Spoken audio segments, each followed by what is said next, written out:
At the entrance here, he's got price sheets, and that's his book that he's selling and his new business cards.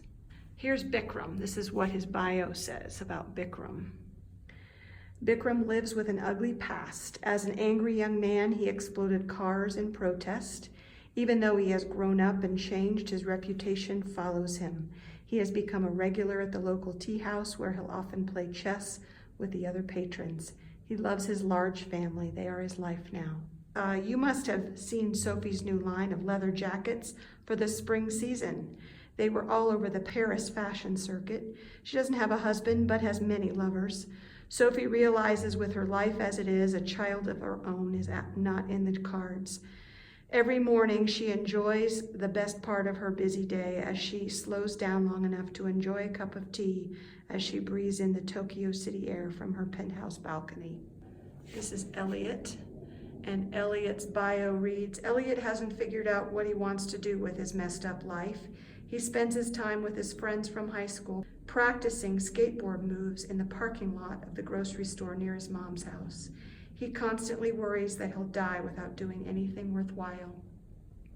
Is Rod. Rod is an accomplished graphic designer and in high demand. It pays the bills, but his real passion is espionage. Rod's girlfriend thinks he's obsessed. He'll deny it, but occasionally he is contracted by the CIA. No conspiracy theory is too outrageous for Rod. He rarely goes anywhere without his beloved bloodhounds. This is Glinda. Glinda is a beautiful soul. She wants a lot out of life. She hasn't been able to have kids, even though she tried for years. Single now, that ship has sailed. But she is now free to travel the world. Still, she can't seem to leave DC. She says it's because her poodle is getting quite old and will probably die soon. For now, she lives for the gospel soul band that she performs with each weekend. And this is Kurt. Kurt is a talented interior designer. He doesn't like to tell people what he does for a living because it isn't masculine. He spends all of his free time doing things to compensate. He works out all the time and likes to mountain bike and to skateboard with his 15-year-old son. Kurt's wife is a yoga fanatic, and he keeps dragging his feet to attend class with her. Emily is gradually picking up the pieces. She is a beautiful, gifted pianist and Juilliard graduate. She reluctantly moved to New Jersey to be close to her boyfriend, who made her all kinds of promises. After staying with him way too long and giving him too many chances, she realizes he is no longer interested. She's considering moving home to Connecticut to live with her parents while she figures out what is next. This is Stu. When Stu was a young man, he was an extra on Soul Train. It seems as if he has never been able to shake its influence. Now retired from a lumber mill in the hills of North Carolina, he misses the structure of his workday. As the foreman, he was the jack of all trades and loved being productive. Stu, eager to get out of his stuffy apartment, is known and loved for his willingness to help anyone with anything. At the top is Ahmad. Ahmad is a tenured philosophy professor from the University of Cincinnati. Ahmad's students adore him. Sadly, he is overcome with grief, having just lost his wife of 30 years. This summer, he plans to move closer to his daughter and her family. He swears that his two-year-old granddaughter is the most beautiful thing he's ever seen. And this is Mitzi. In college, Miriam was sexually assaulted by who she thought was a good friend. She withdrew from life, but eventually the very thing that devastated her empowered her to cut her hair, change her name to Mitzi, and join a feminist all-woman rock band playing bass. Even though she regrets much of her recent past, she realizes that it has contributed to the badass confidence she has now. Meet Taz. She is a math prodigy who recently moved to New York. She is estranged from her family, a Japanese father and American mother. They couldn't handle it when she announced she was a lesbian. When her dad passed away last year, she was shocked to learn he left her a sizable inheritance. For now, she is content to live off his wealth, feeling as if he owes her. Still trying to make friends and feel some belonging, she goes to a rave almost every night. This is Claudette. Claudette is a third-grade English teacher. She loves to get lost in books. After all, who wouldn't want to be someone else, even for just a short while?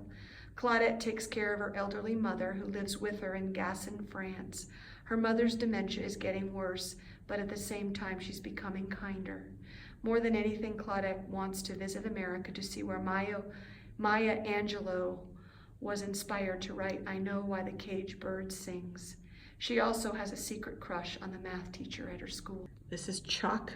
Chuck is a simple man. He drives the forklift for Costco.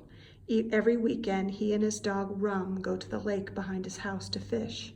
The adventure is getting harder. Rum has arthritis, and out of sympathy, Chuck is slowing down too. He is saving his money though, because one day he's going to buy a Fender, and he and Rum will play music together. This is Esther and Nia. Esther on the left and Nia on the right are mother and daughter. Esther is an immigrant from Haiti. Even though she is proud of her heritage, her greatest accomplishment has been relocating her family to the UK.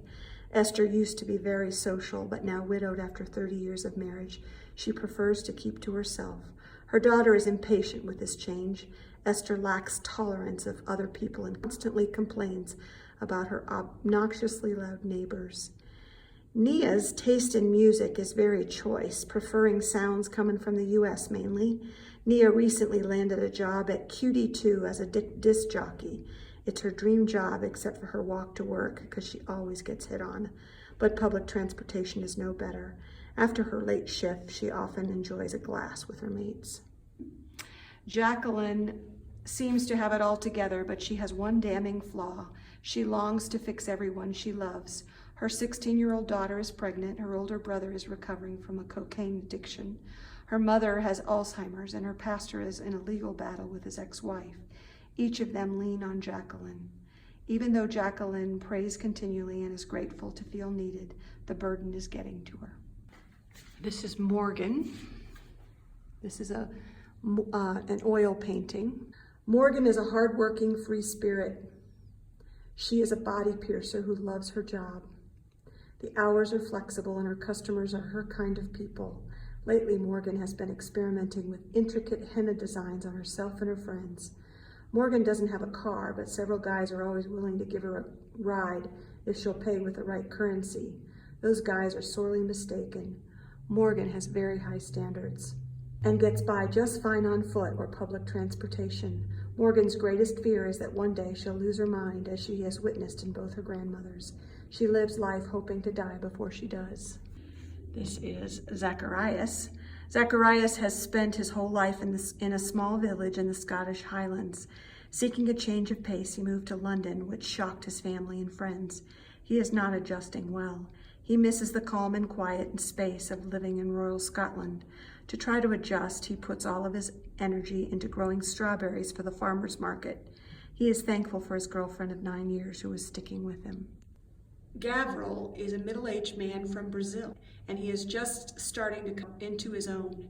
He has had the same office job since he graduated the master's program from the University of Pernambuco. Motivated by what his wife refers to as his midlife crisis, he has quit his job to pursue barbering, a passion he has had for years. He is partial to high and tight, but he is gradually building his range. Gavril loves football and making love to his wife. This is Nira.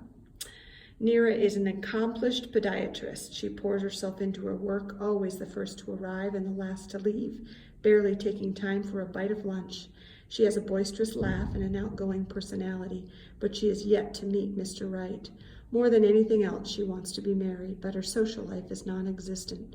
Her weekends are lonely and spent buried in books. She rejects her mother's constant attempts to set her up with some nice boy.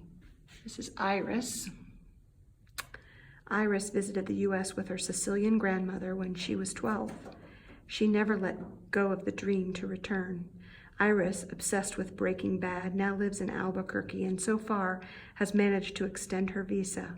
Underneath her butch exterior, she is a girly girl and loves the goth aesthetic. She frequents the skincare store and has finally decided to turn in an application. She does have beautiful Mediterranean complexion and hopes she gets the job. This is Aisha. She was also on the business card. Aisha doesn't appreciate how exquisitely beautiful she is. She met her husband when he was on leave in her country.